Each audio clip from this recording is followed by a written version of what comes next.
Елік Нұрсұлтан, солтүстік Қазақстан облысы Ғабит Мүсірепов ауданының тумасы. Мұхтар Әуезов атындағы Академиялық драма театрының ең жас режиссері. 2015 жылы Қырғызстанда өткен халықаралық театр фестивалінің бас жүлде иегері.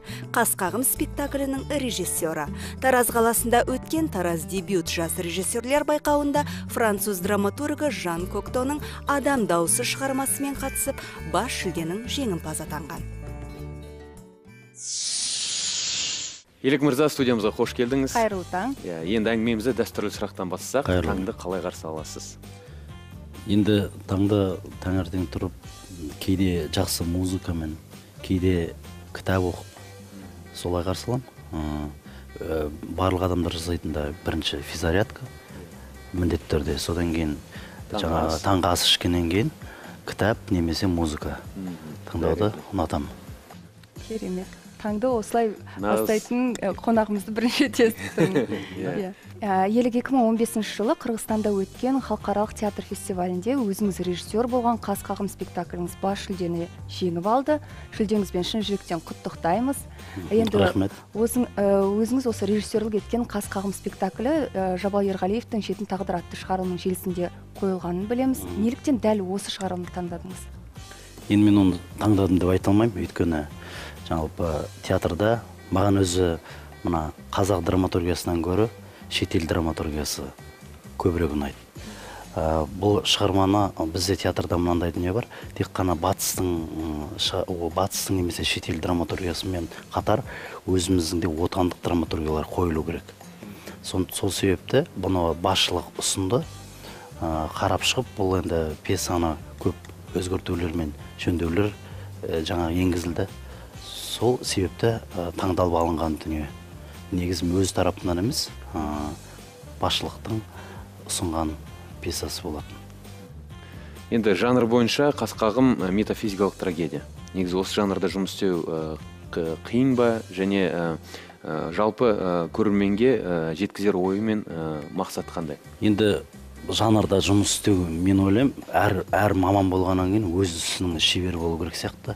Сондықтан да енді режиссер болғаннан кейін, профессионал режиссер болғаннан кейін, мына жанр маған келіңкіремейтін сияқты, мына жанр жасай алмаймын деген болмау керек сияқты. Өйткені ұстаздарымыз тәрбиелеген кезде, жаңа білім алған кезде солай деп айтатын. Көрермен айтар ойы бұл қойылымның жалпы спектакль бір жігіттің ой қиялына қойылған.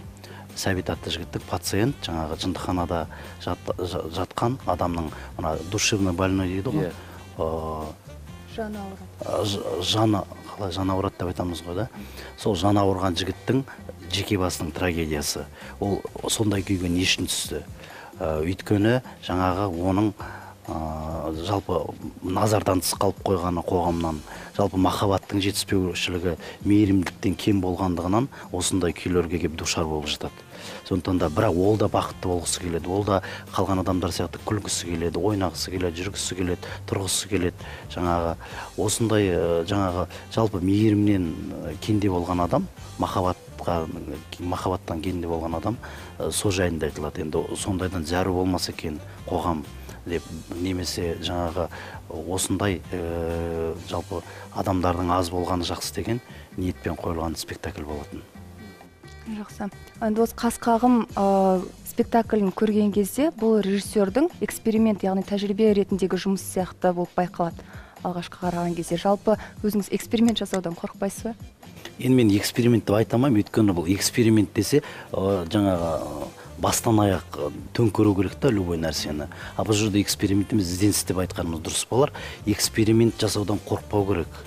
Меніңше, эксперимент деген сөз біздерде бір қатты қорқып қабылдайтын сияқты. Эксперимент деген ол менің ойымша ескіні жаңғырту, қайтадан жаңарту, жаңа рең беру, жаңаша бір болмыс қайтадан алып келу. Өзіңіз айтып отырсыз, жаңа рең, жаңа бағыт деп отырсыз. Енді қазіргі таңда театр тың бағыт постмодернизм сарындарын жиі байқаймыз. Осы жалпы театрдағы аға буындар осыған қалай қарайды? Біздің театрда енді үлкен корифейлеріміз бар, ақсақалдар, Асанәлі Ашимов, Тұңғышбай аға Жаманқұлов, Есмұхан аға бар, Обаев, Сәбит ағаларымыз бар. Бұлардың бәрі супер современный адамдар. возраст қана былай айтамыз ғой, возрасттар кішкене егде тартқан адамдар деп айтқан болмаса, жыл негізімен жан дүниесі 18 немесе 25-тегі жігіттер және қыздар. Торғын апаларымыз бар мысалға, сол кісілердің барлықтарында ондай бір бұл біздің заман еді, біздің заманда былай еді деп жаңа қиғаш тартып сенің алдыңды көлделен кезіп кеудеңнен итерген сәттер болған жоқ. Олар жаңа дүниеге құмар, жаны құмар адамдар. Сондықтан да үлкендер, ол жағынан біздің театрдың үлкендері өте түсінігі мол, өте оң көзбен қарайды. Қуана келседі. Қуана келседі. Елік, өзіңіз осы біздің әкем театрдың ең жас режиссері болып табылады екенсіз қазіргі таңда.